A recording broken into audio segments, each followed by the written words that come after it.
Life must be pretty dull as a henchman for a Bond villain. Hex, you do the same thing day after day. It must be very tedious. Then, the moment anything remotely exciting happens, you instantly get shot in the face.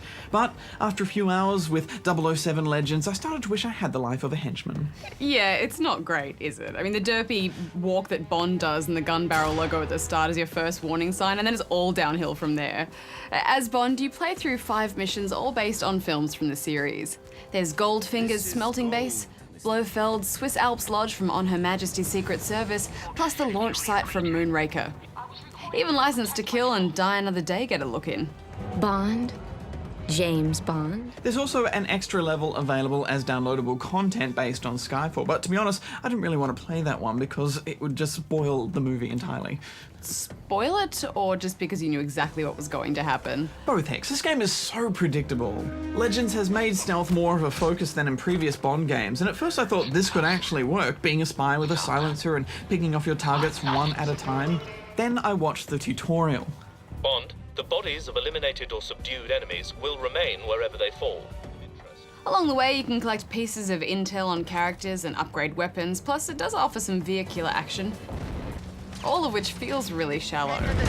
Yes, unfortunately, every single mission starts with you entering the villain's lair, meeting your contact, which is always one of the classic Bond goals, and then you shoot your way through to the evil mastermind's office, collecting some evidence on the way. Then to finish it off, there's always a bit of quick-time fisticuffs. The punch-ons at the end of each level did make me laugh a bit, though. Yeah, it's kind of like you're hitting a bag of jelly. Yeah. Look, I can see what they're trying to achieve here. You know, give fans a moment to relive some of their favourite scenes from the films, but they didn't even get that right. By putting Daniel Craig's Bond into the roles originally filled by Sean Connery, Roger Moore, Pierce Brosnan, and the ones we don't really talk about, all made the whole thing feel just really disjointed from the start.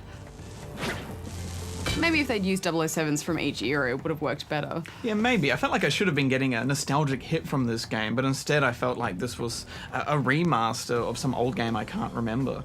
The offline and online multiplayer also feels very undercooked and out of date, so I'm giving this 3 out of 10 rubber chickens. It gets an extra half a chicken from me just for remixing the Goldfinger theme, so I'm giving it 3.5.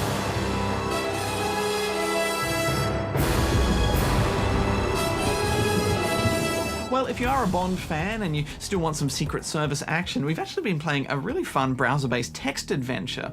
It's a fake recruitment tool for MI6, which has you guiding a field agent through some life or death situations. This makes you feel much more Bond-like than Legends ever will. You pass or fail depending on what you tell the secret agent to do, and when you've told the agent to do something and they die as a result from it and you just get that ... reply, it makes me feel sad for them. I don't know why, Hex, but this game really stressed me out, and maybe because it's the first text adventure I played with a time limit.